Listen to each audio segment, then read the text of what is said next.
Hello dears, कैसे हैं आप सभी। आई होप हर कोई अच्छा होगा, मज़े में होगा एंड सेफ होगा अपनी फैमिली के साथ। तो भैया मज़े बहुत हुए, सेकंड टर्म हमारा आ ही गया है। हमें साथ मिलकर सेकंड टर्म में अच्छे मार्क्स भी स्कोर करने हैं।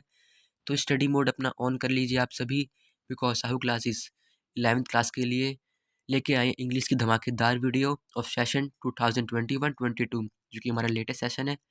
अपन नोट्स के साथ करेंगे, पढ़ेंगे, समझेंगे, अच्छे मार्क्स अटेन करेंगे पेपर में। Notes will help you for attain high marks in your class 11 and make your base strong. Notes जिसमें क्वेश्चन आंसर होंगे, क्वेश्चन आंसर के साथ हम समझेंगे। साथ ही हमारा जो लास्ट वीडियो होगा पोएम का, वो उसमें हम स्टैंजास पढ़ेंगे पोएम के, और कुछ इंपॉर्टेंट वर्ड्स हैं पोएम के जो कि हम समझेंगे, वो इंपॉर्टेंट ही रहेंगे।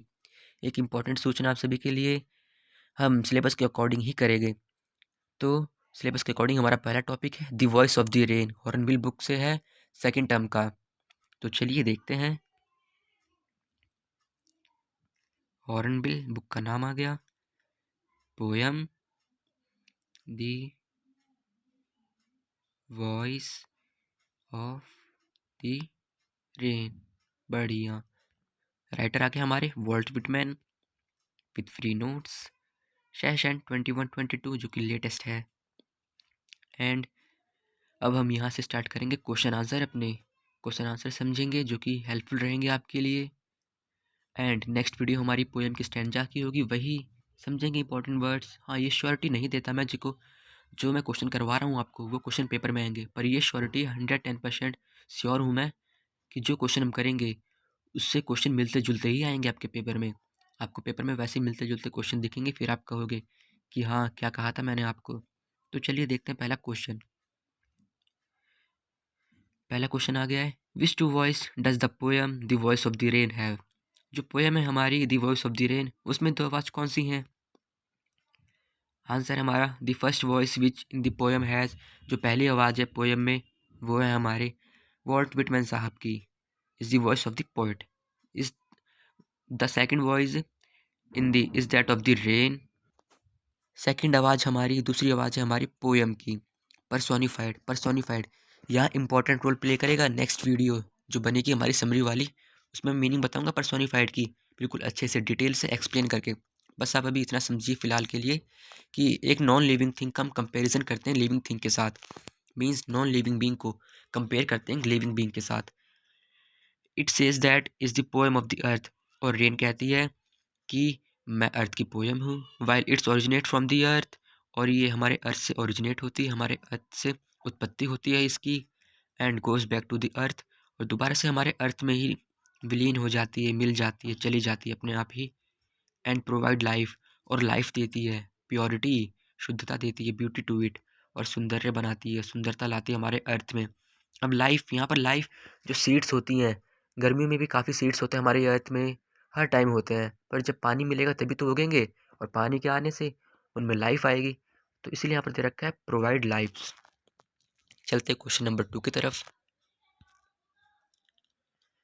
What does the rain do to its own self and what has a poet compared to it? जो रेन है, बारिश अपने आप में क्या करती है, and what has a poet compare to it, और पोएट उसको किस चीज़ से कंपेयर करना चाहता है। Let's see the answer. The rain issue forth from the sea and the earth without being perceiving. जो रेन है, बारिश है, वो हमारे सी से, समुद्र से निकलती है, और अर्थ, यहाँ पर अर्थ को रिलेट करा है लैंड से, हमारी लैंड से और सी के मदद से निकलती है हमारी रेन, तभी बनती है हमारी रेन इन दोनों की हेल्प से। विदाउट बीइंग प्रिसीविंग, बिना ही कुछ किए। Then goes to the heaven to form cloud, और फिर क्लाउड के फॉर्म में, हेवन में, स्वर्ग में, यहाँ पर हेवन का मतलब स्वर्ग होता है, पर सेंस के अकॉर्डिंग हेवन मतलब आसमान में, क्लाउड के फॉर्म में वो आसमान में चली जाती है। It come down as rain give life to the thirsty earth. जो हमारी प्यासी अर्थ है, थ्रस्टी अर्थ है, उसकी प्यास बुझाती है, और लाइफ भी देती है, जीवन भी देती है सीड्स को। वो सीड्स जो कि लगे हैं पर बिना पानी के कैसे उगेंगे, वो उनमें से पौधे कैसे निकलेंगे। Seeds sprout in the water thus and living in the water. Seeds जो बीज होते हैं वो पानी की मदद से, पानी पाते ही उगने लग जाते हैं, उनमें हरी हरी कलियाँ निकलती हैं, पौधे बनते हैं, पेड़ बनते हैं। दस and living in the earth, और हमारी अर्थ जी उठती है, हमारी अर्थ हरी भरी हो जाती है हर जगह से। The rain goes back to its origin, और रेन दोबारा से अपने ओरिजिन पे चली जाती है, ओरिजिन प्लेस जहाँ से वो उत्पन्न हुई थी इसे चली जाएगी। The poet has compared the rain to a song, और जो पोइट ने कंपेयर करा है रेन को सॉन्ग से।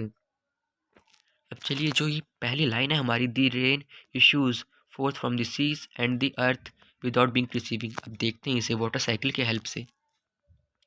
ये आ गई वाटर साइकिल।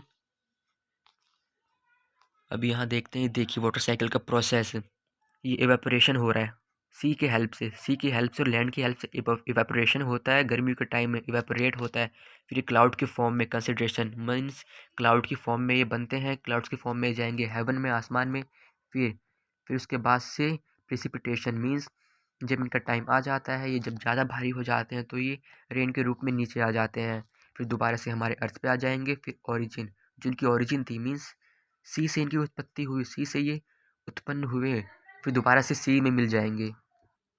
रेन सी से निकली और दोबारा सी एंड लैंड में ही जाके मिल जाएगी, वो सी एंड लैंड में ही चली जाएगी। अब चलिए देखते हैं नेक्स्ट क्वेश्चन अपना। ये आ गया next question, what does the poet question the rain does he get his answer. Poem क्या क्वेश्चन करता है रेन से और उसको कैसा आंसर मिलता है।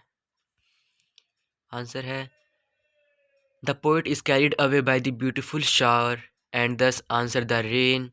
जो पोएट है, पोएट मोहित हो जाता है ब्यूटीफुल शावर पे, जो विटमैन साहब है हमारे वो मोहित हो जाते हैं ब्यूटीफुल शावर जो बौछारें होती है उन पे। एंड दस क्वेश्चन द रेन, और क्वेश्चन करता है रेन से, if it were a person he ask it, यदि वो पर्सन होती, यदि वो इंसान होती तो वो उससे इस तरह कुछ क्वेश्चन करता, who art thou. Who art thou ये विटमैन की कुछ लैंग्वेज है जिसका मतलब है हमारा हु आर यू, तुम कौन हो। He get his answer in a strange manner, तो उन्हें वो अपने आप ही सोच रहे हैं, उन्हें विचित्र तरह से, विचित्र ढंग से आंसर मिलता, that I am the poem of the earth, कि मैं इस अर्थ की पोएम हूँ। रेन कह रही है उनसे, और वो अपने आप ही सोच रहे हैं कि मुझे इस तरह से आंसर मिलता कुछ। रेन कहती मुझसे, I am the poem of the earth, कि मैं अर्थ की पोएम हूँ। और हाँ, कमेंट सेक्शन में मुझे ये ज़रूर बताना आप कि मेरी हिंदी कैसी लगी आपको। कमेंट करा करो, मोटिवेट फील करते हैं हम सभी, मोटिवेटिव वीडियो बनाएंगे आप सभी के लिए। अब चलिए देखते हैं हम क्वेश्चन नंबर 4 अपना। Before going to the question number 4, इससे पहले मैं आपको कहना चाहूँगा, आपको भी पता है मुझे भी पता है, आप इस चैनल पे न्यू हैं तो लाइक कीजिए वीडियो को, सब्सक्राइब कीजिए एंड अपने फ्रेंडों के साथ शेयर कीजिए, वो फ्रेंड्स जो आपके खास हो या वो भी जो खास नहीं है, बिकॉज उनको भी बेनिफिट लेना चाहिए ऐसे वीडियोस का, ऐसे नोट्स का। अब चलिए, और हाँ, don't forget to press the bell icon to stay updated. तो चलिए देखते हैं क्वेश्चन नंबर 4 जो हमारा लास्ट क्वेश्चन है। Explain the briefly the process of the formation of rain. Brief में बताइए, संक्षिप्त में बताइए कि रेन का फॉर्मेशन क्या होता है, what is done and where is go, कि कहाँ से आती है और कहाँ को जाती है ये रेन। इन द पोएम में the voice of the rain get formed almost invisible over the sea and the land. जैसे कि हमने पहले भी पढ़ा कि जो रेन है हमारी वो सी के ऊपर से और लैंड के ऊपर से, दोनों के ऊपर से बन के जाती है इवेपोरेशन के प्रोसेस से, है ना। और ये हमारे ऑलमोस्ट इनविजिबल ही होता है, हम देख नहीं सकते इसको। It goes to the heaven, ये स्वर्ग में जाती है मीन्स आसमान में जाती है। एंड एज्यूम्स वेग looking shape of the cloud, और जो क्लाउड्स होते हैं ये क्लाउड के फॉर्म में जाएंगे तो क्लाउड बनेंगे ऊपर काफ़ी डार्क, जो कि काफ़ी अजीब शेप के होते हैं, काफ़ी विचित्र शेप के होते हैं, अलग ढंग के शेप के होते हैं। Then it come down in the form of the rain, drench the thirsty earth, और फिर ये रेन की फॉर्म में हमारे अर्थ पे आते हैं, हमारे प्यासी अर्थ की प्यास बुझाते हैं। ड्रेंच मीन्स यहाँ पर मूसलाधार, मीन्स रेन ड्रेंच मतलब मूसलाधार बारिश होना, मूसलाधार बारिश के रूप में हमारी अर्थ पे आएंगे, जिससे कि हमारी अर्थ की प्यास बुझ जाती है। और it settle down the autumn of the dust layer, जो धूल मिट्टी होती है, बारिश आने से पहले काफ़ी धूल मिट्टी होती है, वो भी बैठ जाती है, उसकी जो लेयर होती है वो सेटल हो जाती है डाउन पे। वाइल डूइंग सो, ये करते हुए, it gives life to seed also, और ऑब्वियस सी बात है जब पानी नीचे पड़ेगा तो जो सीड्स हैं उनमें अंकुरित होंगे, वो उगेंगे, स्प्राउट करेंगे, मीन्स उनमें जान आएगी, वो हरे भरे होंगे, ग्रो करेंगे, तो ये लाइफ देती है सीड्स को। It makes the earth pure and beautiful, ये अर्थ को ब्यूटीफुल बनाती है और प्योर शुद्ध बनाती है। ब्यूटीफुल मीन्स यहाँ पर अट्रैक्शन मतलब अट्रैक्टिव, कि जब बारिश होगी तो ज़्यादा प्लांट्स उगेंगे, हरा भरा होगा अर्थ हमारा, हर कोई अच्छा होगा, हर कोई खुश होगा देख देख के, है ना। Thank you so much for watching the video. और हाँ, इम्पॉर्टेंट चीज़ ये कि हमने क्वेश्चन हम 4 कर लिए हैं। हमारा रहता है सिर्फ एक क्वेश्चन और रहती है हमारी समरी, जो कि हमारी आएगी नेक्स्ट वीडियो में समरी। उसमें हम स्टैंजा पढ़ेंगे पोएम के और कुछ इंपॉर्टेंट वर्ड जो कि हमारे इंपॉर्टेंट ही रहने वाले हैं। तो be stay updated and be ready for the next video. Thank you and जय श्री राम।